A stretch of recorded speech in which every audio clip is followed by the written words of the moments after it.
बिस्मिल्लाहिर्रहमानिर्रहीम, अस्सलाम वालेकुम, बख़ैर रागले, इट्स मी आतिफ वक्कास। और आज हम बात करेंगे the product of two vectors. अगर दो वेक्टर्स को इस तरह से आपस में मल्टीप्लाई किया जाए कि उनका रिज़ल्ट एक वेक्टर क्वांटिटी आए तो उसको हम वेक्टर प्रोडक्ट कहते हैं, and that would be A B sine theta. और याद रहे कि ये एक वेक्टर होगा तो इसलिए इसके साथ यूनिट वेक्टर भी होना चाहिए। और ये हमेशा ये जो यूनिट वेक्टर है ये हमेशा इन दोनों वेक्टर्स के परपेंडिकुलर होगा। ए के भी परपेंडिकुलर होगा और वो बी के भी परपेंडिकुलर होगा। जो भी क्रॉस प्रोडक्ट का रिजल्ट आएगा वो उन दोनों वेक्टर्स के परपेंडिकुलर होगा, उस प्लेन के परपेंडिकुलर होगा जिस प्लेन में ये दो वेक्टर्स मौजूद थे। ये उसकी जनरल बात याद रखनी है। और दूसरा ये है कि इसमें इसकी प्रॉपर्टी ऑर्थोगोनैलिटी की है।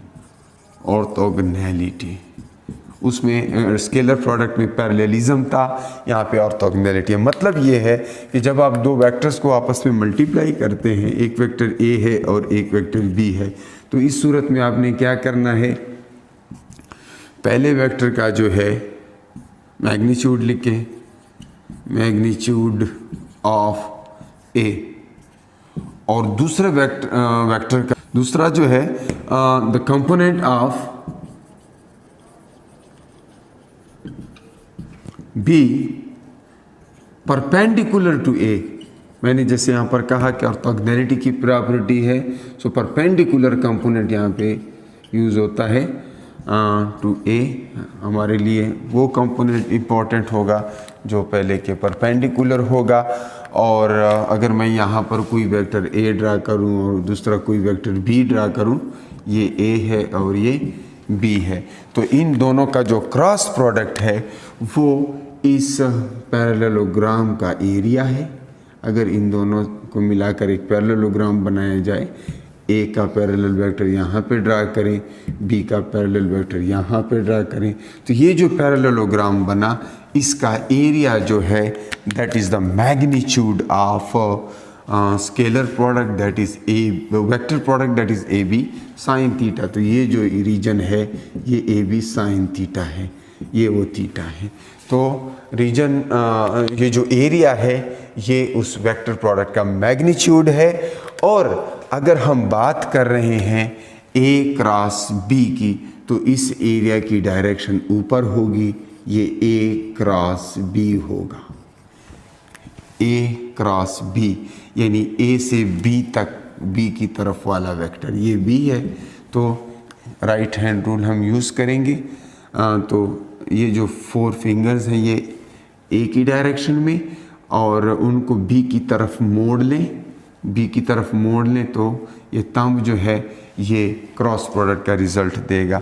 और अगर मैं इसी प्रोडक्ट को रिवर्स में लिखूँ, यानी मैं बी क्रॉस ए लिखूँ, बी क्रॉस ए लिखूँ, तो ये इस तरह होगा, उस पार्टिकुलर वेक्टर के अपोजिट में होगा। इस दफ़ा फिंगर्स जो हैं बी की डायरेक्शन में होंगी, ए की तरफ मैं उनको बेंड करूँगा तो जो है बी क्रॉस ए नीचे होगा। तो यहाँ से हमें ये पता चल जाता है कि ए क्रॉस बी और बी क्रॉस ए आपस में सेम नहीं होते, एंटी कम्यूटेटिव है। A cross B is minus B cross A. तो ये बात आपने याद रखनी है। और ये यहाँ पे मैंने ऑलरेडी लिखा कि ए का पूरा मैग्नीट्यूड लिखना है और बी का वो कंपोनेंट जो ए के परपेंडिकुलर हो तो वो बी साइन थीटा होगा, और साथ में यूनिट वेक्टर होगा एन, जो कि ऑलरेडी मैंने आपको बताया। तो ए क्रॉस बी इस तरह होता है, ठीक है। और ये एंटी कम्यूटेटिव होता है, माइनस साइन होता है। अगर आप ऑर्डर रिवर्स कर दें तो नेगेटिव साइन बाहर आ जाएगा। और अगर कंपोनेंट्स की फॉर्म में दिया गया हो, फॉर एग्जांपल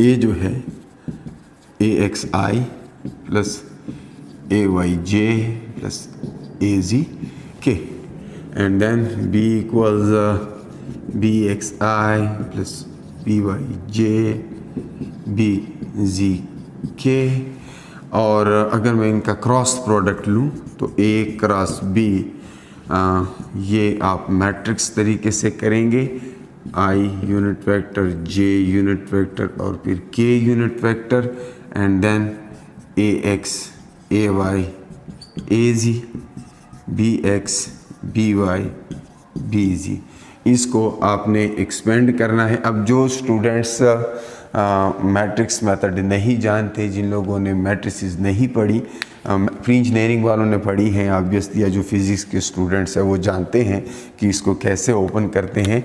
मैं एक स्टेप कर लेता हूँ, बाकी आप इसको फर्दर ओपन कर सकते हैं। आई को बाहर रखेंगे और ये चीज़ें छोड़ेंगे तो हमारे पास आ जाएगा AY AZ BY BZ। ये फिर मैं माइनस लिखूँगा, दूसरा J है तो J छोड़ेंगे तो अब ये कॉलम और ये रो स्किप करेंगे तो हमें मिलेगा AX AZ BX BZ। और तीसरे स्टेप में हम K के लिए यही प्रोसीजर करेंगे, ये कॉलम और ये रो छोड़ेंगे, बाकी लिखेंगे AX AY AX AY BX BY। और अब आप सब आई होप जानते हैं, क्योंकि 9th और 10th में आप लोगों ने 2x2 मैट्रिक्स का डिटर्मिनेंट पढ़ा है। तो AY BZ और माइनस AZ BY ये मल्टीप्लाई करेंगे, उनके साथ I मल्टीप्लाई होगा, तो इससे जो कुछ भी आएगा एक वेक्टर होगा। अमूमन इस तरह के क्वेश्चन बहुत कम ही देते हैं जिसमें इतनी ज़्यादा कैलकुलेशन हो, ये कम्प्रिहेंसिव एग्ज़ाम्स जो होते हैं उसमें आते हैं। लेकिन बहरहाल आपको मालूम होना चाहिए कि ये मैट्रिक्स मेथड के ज़रिए से सॉल्व किया जा सकता है। आमतौर पे अगर 2x2 मैट्रिक्स दिया गया हो तो उसके लिए ये ज़्यादा आसान है कि आप AXI प्लस AYJ, ये अगर इस तरह का कोई 2x2 मैट्रिक्स हो, यानी 2 डायमेंशनल वेक्टर्स हों BXI प्लस BYJ, तो इस सूरत में आप ये इस तरह से करें तो ज़्यादा मुनासिब रहेगा। AX जोड़ें, इसको क्रॉस प्रोडक्ट में लें BXI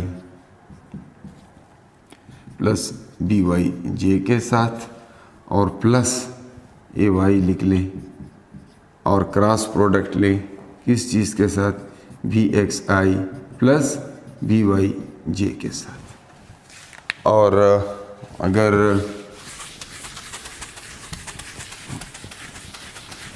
ये भी आपको मालूम होना चाहिए कि I क्रॉस I और J क्रॉस J और K क्रॉस K, इन सब से ज़ीरो आता है। वजह यह है कि I और I आपस में पैरेलल होते हैं, तो I sine of 0 degree, that is because they are parallel. Same vector है तो ये 1 1 0 से ये 0 आता है, तो ये आपको मालूम होना चाहिए। और अगर डिफरेंट है तो आप इस तरह याद रखेंगे, ये I है, ये J है, ये K है, ये फिर I है, ये फिर J है।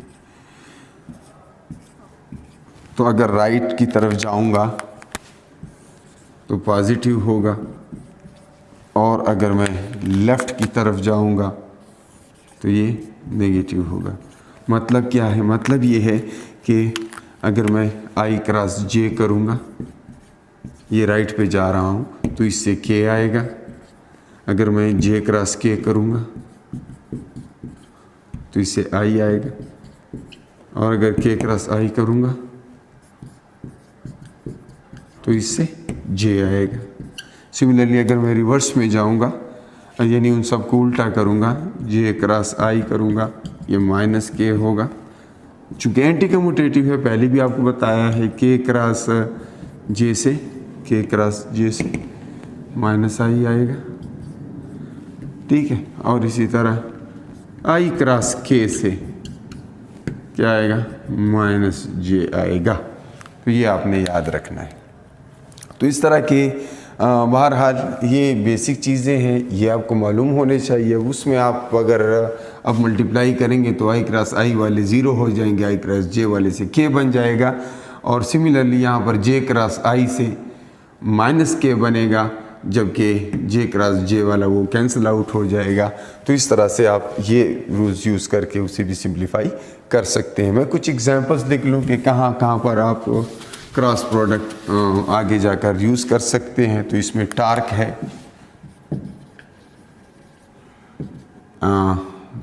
R क्रॉस F, फिर एंगुलर मोमेंटम है, एंगुलर क्वांटिटीज़ तकरीबन सारी एंगुलर मोमेंटम है, that is R cross P, and then angular velocity V is equal to omega cross R। ठीक है, इस तरह tangential acceleration that is alpha cross R। बहुत सारी चीज़ें आगे जाकर हम इसको यूज़ करेंगे। चार्ज पार्टिकल की मैग्नेटिक फील्ड के अंदर मोशन, तो उस पर जो फोर्स लगती है that is V cross B times charge, और किसी करंट कैरिंग वायर के ऊपर मैग्नेटिक फील्ड के अंदर जो फोर्स है that is I L cross B। बहुत सी जगहों पे आप क्रॉस प्रोडक्ट यूज़ करेंगे, तो उसको भी हम डिटेल से देखेंगे जब हम बाकायदा उन्हीं चैप्टर्स में जाएंगे जहाँ पर ये सारी क्वांटिटीज़ मौजूद हैं। लेकिन उन सब का ऑरिजिन ऑब्वियसली यहीं से जाता है। अब मैं एक क्वेश्चन जो है यहाँ पे लिखता हूँ, और फिर इसके बाद हम छुट्टी करते हैं। नेक्स्ट क्लास में इंशाल्लाह फिर मज़ीद इक्विलिब्रियम और टॉर्क वगैरह के ऊपर बात करेंगे। तो क्वेश्चन ये है कि अगर A dot B that is equal to A cross B is equal to C, then A dot C that is equal to AC B minus AC C, 0 D none. तो जैसा कि अभी हमने बात की है कि जब दो वेक्टर्स क्रॉस प्रोडक्ट करते हैं उनका रिज़ल्ट दोनों के परपेंडिकुलर होता है। तो आप जानते हैं कि जब परपेंडिकुलर वेक्टर्स आपस में डॉट प्रोडक्ट करते हैं तो वो AC कॉज ऑफ 90 होने की वजह से कैंसिल आउट 0 हो जाती है, क्योंकि काज ऑफ 90 0 है, इसलिए डॉट प्रोडक्ट 0 होगा। 0 इसलिए होगा कि क्रॉस प्रोडक्ट का रिजल्ट दोनों वेक्टर्स के परपेंडिकुलर होता है। और इसके साथ ही मैं आपसे इजाज़त चाहूँगा। इसमें और भी बातें हो सकती हैं लेकिन वो नेक्स्ट लेक्चर में करेंगे। तब तक के लिए दलो अल्लाह पामान।